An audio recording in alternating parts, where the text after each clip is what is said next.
Welcome to the Ocular, my private study. We can speak here without fear of being overheard. I have much to explain, but the truths which I must touch upon in doing so would cause only distress and confusion to the people of this world. Pray keep that in mind. Now, I am sure you are desperate to know the fate of your fellow scions. To put it simply, they are here in the first. Their arrival, however, was not as recent as you may imagine. Here, time flows at a different pace from that of the source. In the space of a single hour in your home world, an entire year might pass in the first, and the reverse could also be true. The pace fluctuates without rhyme or reason, and it cannot be predicted. That said, we seem to be entering a period of near equivalence, and thus, for the moment, you need not overly concern yourself with the passage of time. As for your companions, however, Y'shtola and Urianger have dwelled here for 3 winters, all told, while Thancred's count stands at 5. Even our more recent arrivals, Alphino and Alize, have lived in the first for almost a year.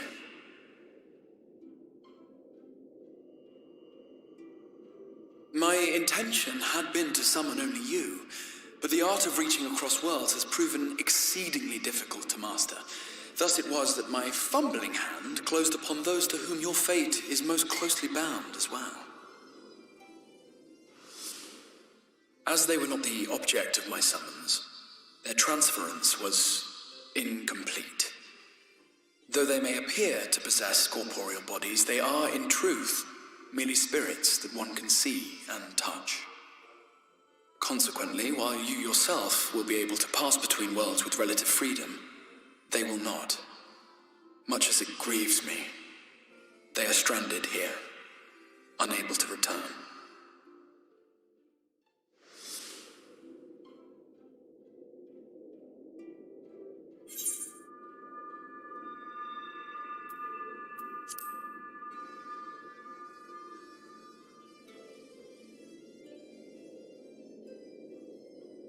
We spent every waking hour searching for a way to reverse the summoning.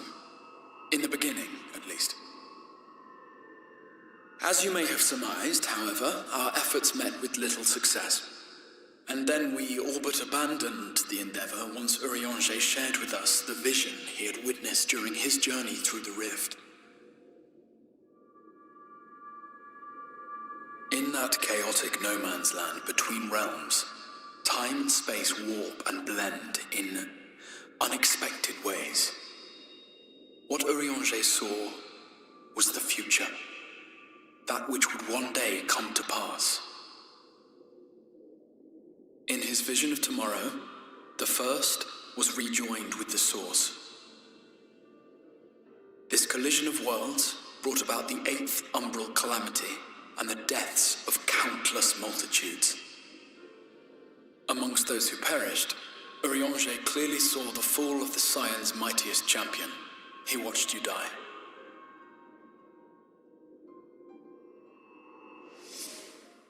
And thus did the Scions embrace their exile, and began searching this world for a means to forestall the coming catastrophe in yours.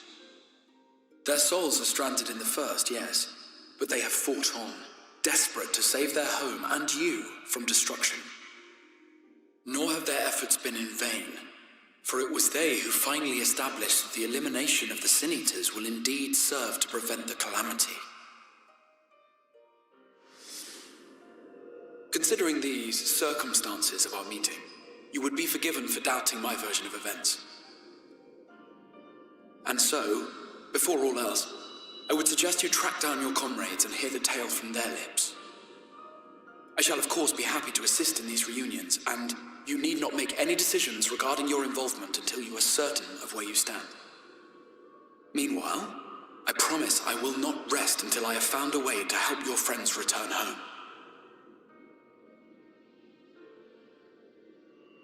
What say you? Have I earned your trust for the moment, at least?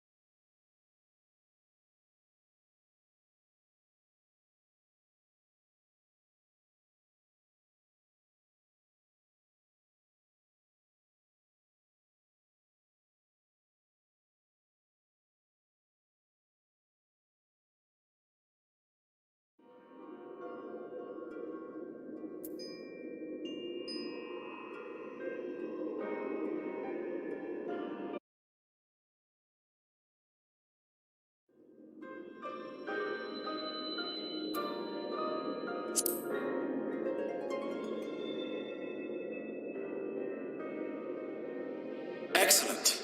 You will not regret this. With that settled, we shall have to see about getting you ready for the road. Traveling across the rift has no doubt left you weary. I will arrange... While it's being prepared, perhaps I can show you around.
This is the Musica Universalis, the commercial heart of the Crystarium.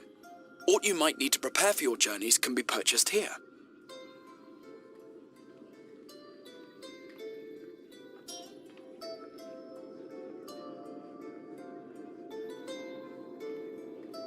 Ah, yes. You must be curious about the currency.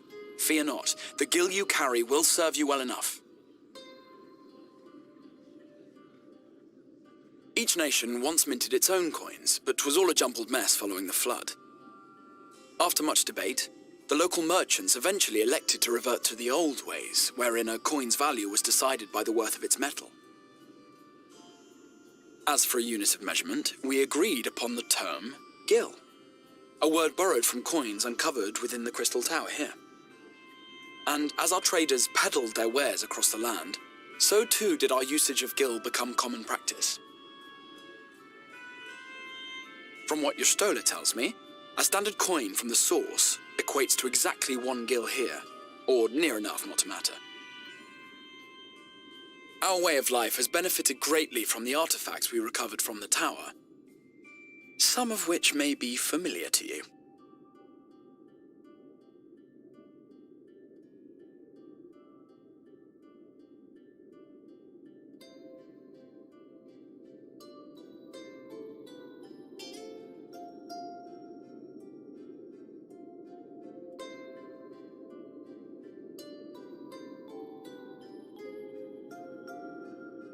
But I fear it would not be practical for us to provide everything to which you are accustomed. You shall need a means to access the commodities of your homeworld.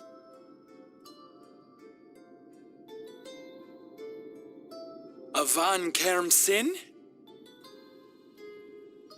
Yes, I'm here. Of course I'm here. What amusements do you have for me today?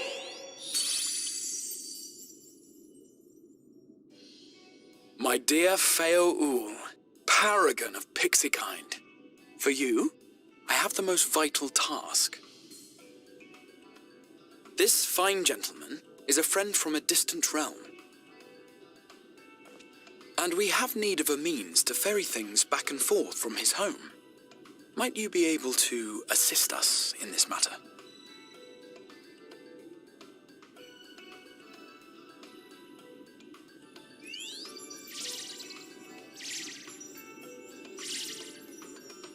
You came from beyond, didn't you?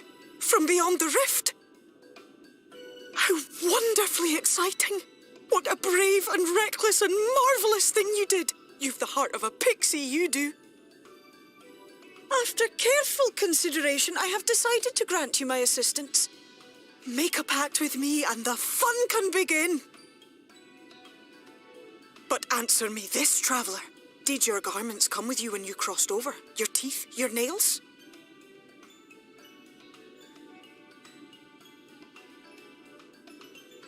Just as I thought! Then you've a good stout connection with your home through which all your belongings, great and small, may easily pass. From this moment forth I will be your Isne Fis, and you my Sne Yak. Like the branch which sprouts from the sapling, our bond will flow unbroken from one to the other. Raise your hand.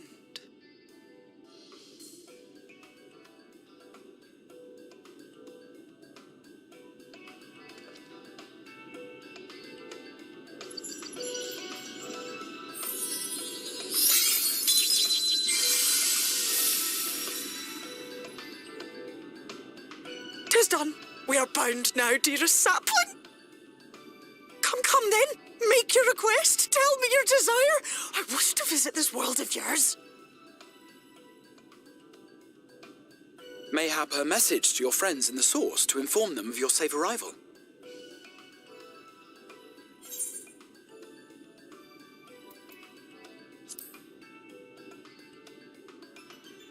Consider it done.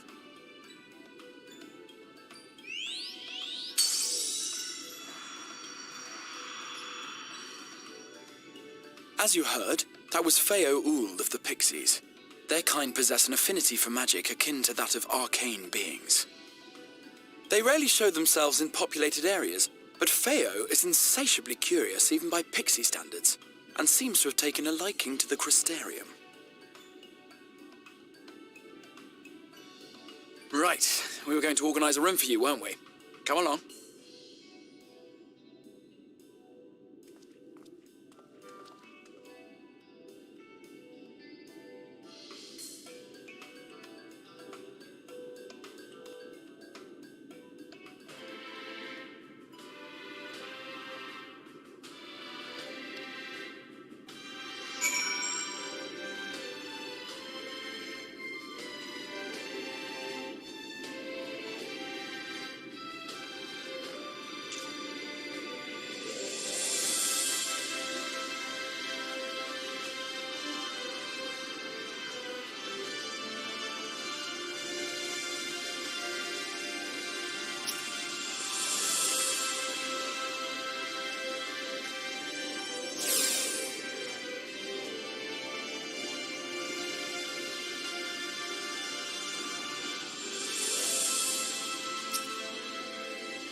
I know you.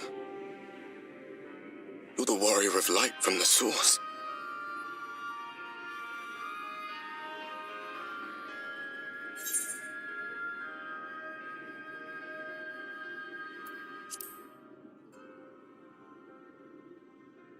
What?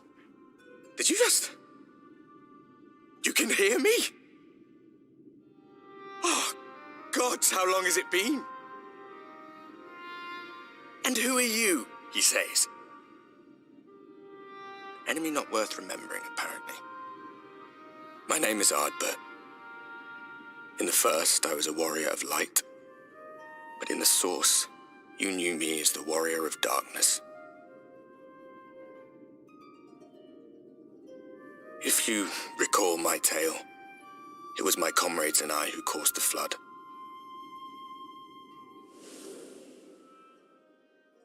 We thought our home doomed. And so we listened to the Ascians.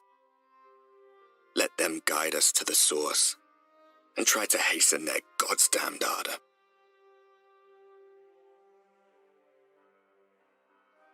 I remember when we fell, defeated by you and yours. I remember our audience with Minfilia, how she listened to our pleas and returned our souls to the first.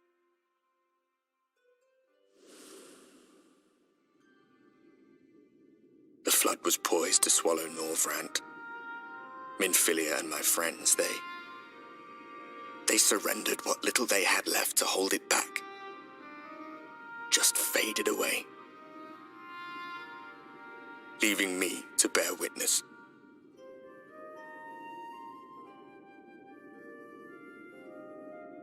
Tell me, do you know the year? How much time has passed since we caused the flood?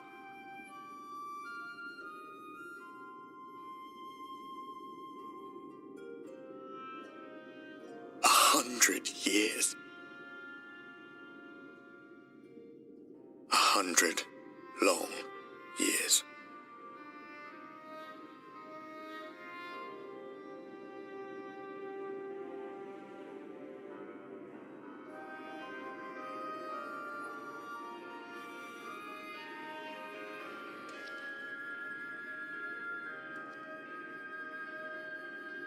My hands find no purchase.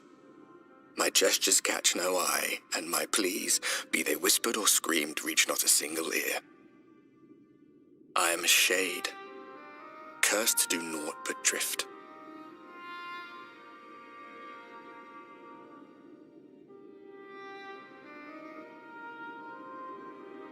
I feel as if I've been walking forever. I hardly noticed when my mind and body began to fray at the edges. Then bang! My senses were sharp again. I felt like a fish being reeled in, and before I knew it, I found myself in this room. Why is it that you can see me? What are you even doing here, come to that?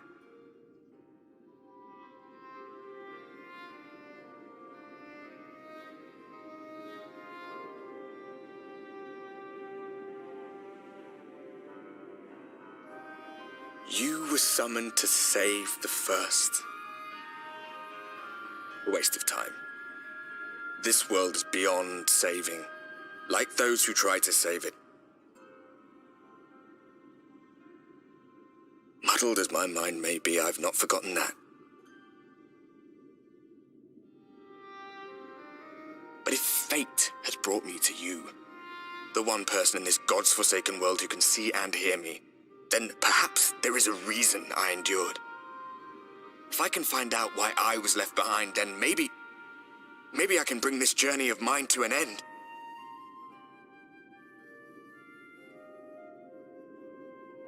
Well, I'll be watching, Warrior of Light. But do me a favor. Be careful out there.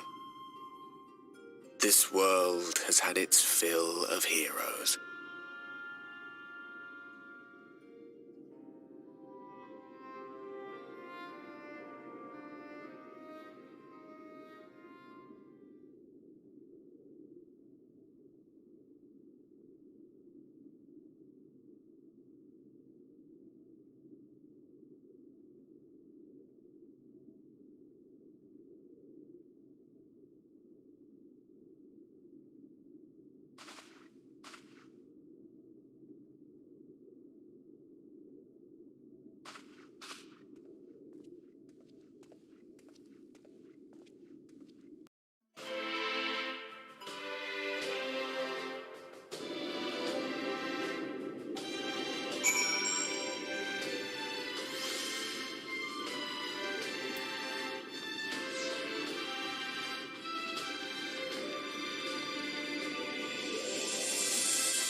Ah, how did you find your new quarters?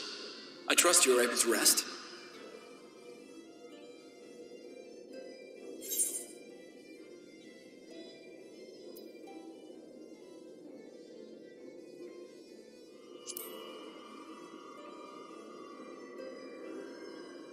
I was not aware the room was haunted, and you were rather tired. Well, should you receive another visitation, be sure to let me know. Now, let us return to the subject of the Scion's whereabouts.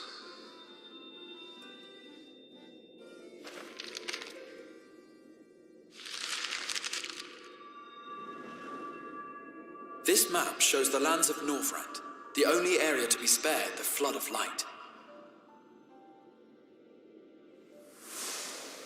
The Crystarium is here, in the region known as Lakeland. To the north is the fairy kingdom of Ilmeg. That is where you'll find Eoriza.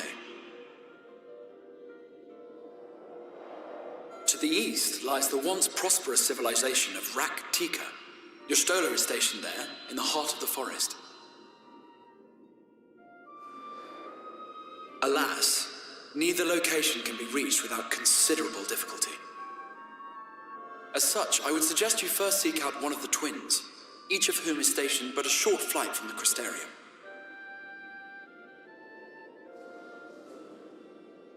Alphino is on Calusia, an island off the western shore. It is home to a city called Yulmore, where the rich and privileged while away their days in idleness.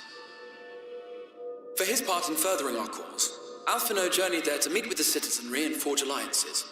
From what I hear, he has since kept himself busy gathering information around the main settlement. Alize, meanwhile, travelled south to the arid wastes of Armorang. They lie upon the very edge of the inhabitable world, where the flood of light was halted.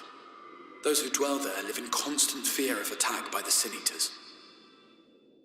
In contrast to her brother, Alize felt that her energies would better be spent learning about the enemy, and thus she sells her services as a guard, both to hone her skills and gather information on our foe.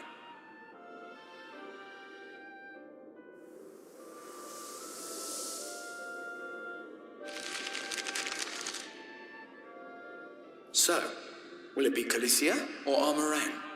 It matters not which you choose to visit first. Simply inform me once you have made your decision, and I will see to it that you are provided with a suitable mount.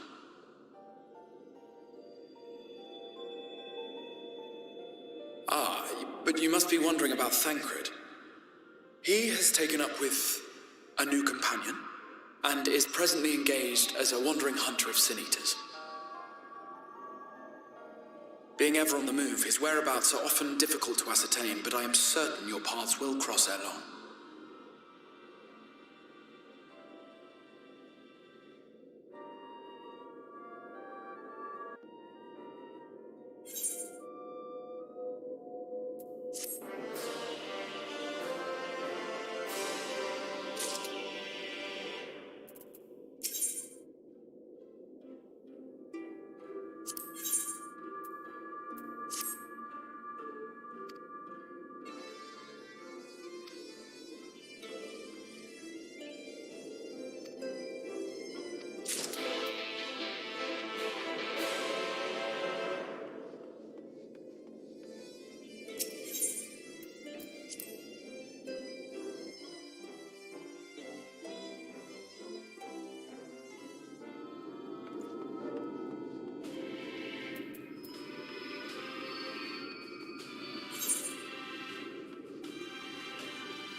whistling breeze, mute. The pounding surf, frozen. Time itself takes a breath. At light's edge, all is perfectly still. The world captured in a painting, locked in a moment. Music, faint and fleeting, drifts coastward on the lifeless air. And in the distance, beyond the broken earth, a city beckons.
And how is business today, Mistress Theva?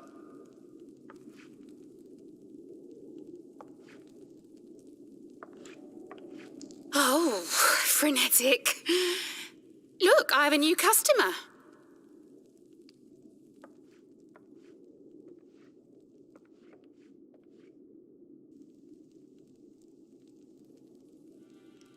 Tis good to see you, my friend.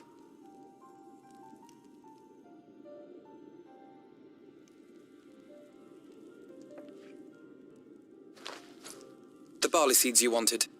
They should produce a better harvest than the last. What, just like that? Oh, Alfino, Well, I'd best be tidying up some of those empty shacks before the pests move in. Keep an eye on the place while I'm out, eh?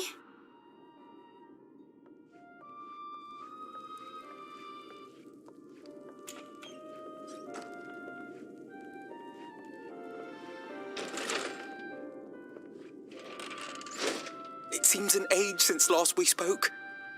Not since the prisoner exchange in Doma. And Yotsu. It has been even longer for me, of course, if you count the days I've spent here. But the time has only added to the relief I feel seeing you safe and well.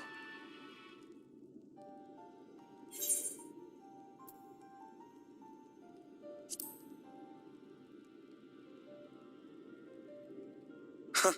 Alize said much the same thing. I don't think I've ever had such a scolding. But I believe an exchange of news is in order. Come, tell me of your arrival and all that came before.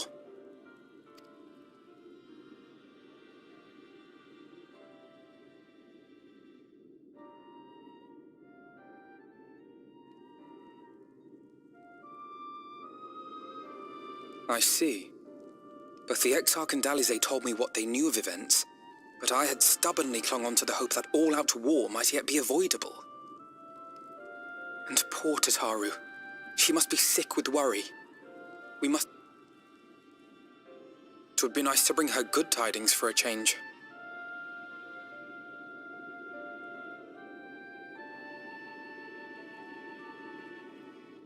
But before we bid this world farewell, Urianger's vision of the future has, I fear, every chance of coming true. By his description, the catalyst for the calamity was a formless and deadly weapon employed by the Garlean Empire.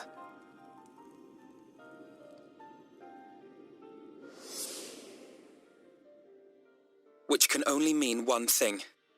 Black Rose. Gaius was telling you the truth. When we were on the trail of the Ascians, we saw evidence that the gas was being manufactured once more. Gaius was adamant that the project had been scrapped, but so long as there are wars to be waged, there will always be those determined to win by any means. And thus simply destroy. In that sense, our involuntary journey here to the First was something of a boon. Together with the Exarch, we've developed a theory as to how we believe the rejoining will be set in motion. I'm sure Urianger himself will cover the subject in more detail. But I can tell you the process requires one being sick. They are a menace that I may be a stranger to. That is what brought me to the gates of Yulmore. Ignoring its pretensions as a kind of capital city to what remains of the world, it is nonetheless a center of power and authority. If any solutions are to be found, I believe our search should begin there. What say you, old friend? Hungry for another adventure?